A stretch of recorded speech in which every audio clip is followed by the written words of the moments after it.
La Guinée, où par ailleurs certains observateurs notent un durcissement du pouvoir de Mamadi Doumbouya ces derniers temps. On en parle avec Gabriel André. Bonsoir.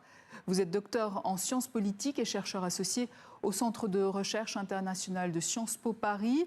Alors son régime, son pouvoir, est-il comparable à ce qu'a connu la Guinée auparavant ou assiste-t-on à une rupture majeure ? Bonsoir.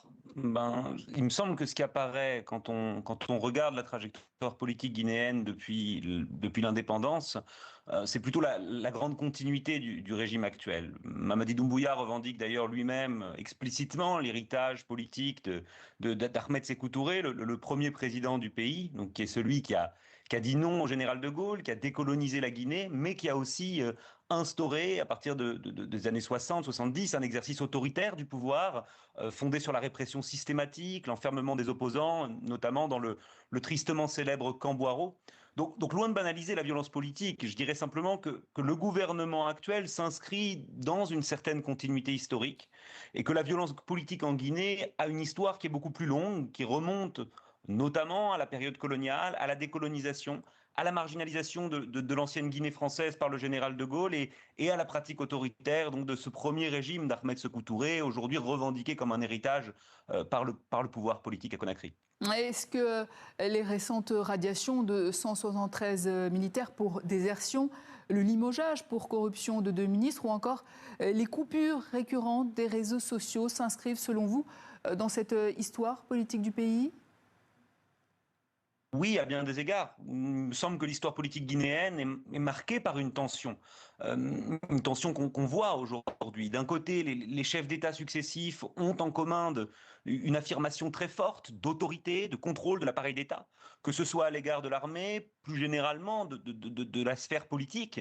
Et les radiations, les limogeages, les coupures des réseaux sociaux peuvent être lus comme des démonstrations de cette autorité. Mais d'un autre côté, toujours sur ce temps un peu plus long, si cette autorité a autant besoin d'être réaffirmée, c'est aussi parce que les institutions demeurent fragiles, parce que le risque d'instabilité politique est fort, et le régime actuel le sait bien, hein, ce régime qui est arrivé lui-même au pouvoir par un coup d'État en 2021.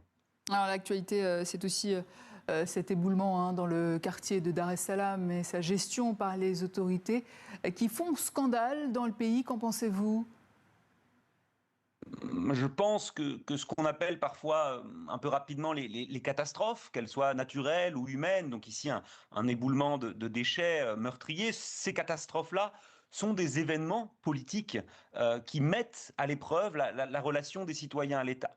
Et donc on aurait tort, peut-être un peu rapidement avec le terme de catastrophe, on aurait tort de réduire cet événement à un simple drame, ce qu'il est évidemment, mais ce drame s'inscrit dans les souffrances quotidiennes que subissent beaucoup de Guinéens.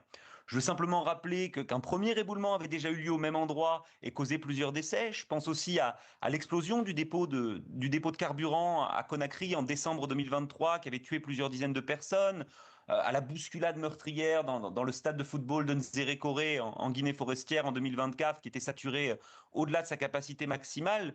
Donc ce que je veux dire, c'est que rien qu'en quelques années, la Guinée a subi plusieurs de ces catastrophes majeures.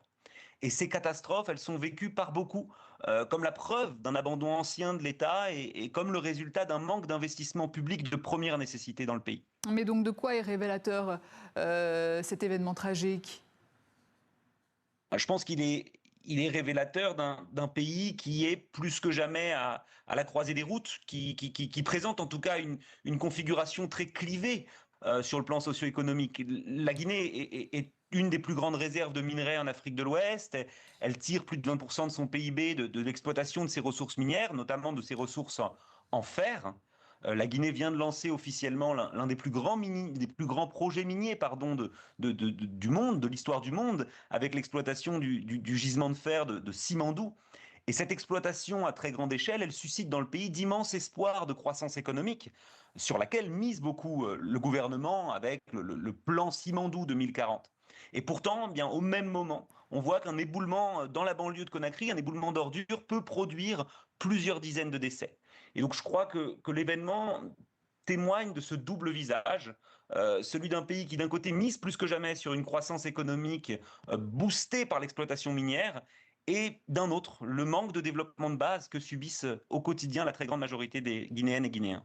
Gabriel André, merci. Je rappelle que vous êtes chercheur associé au Centre de recherche international de Sciences Po Paris.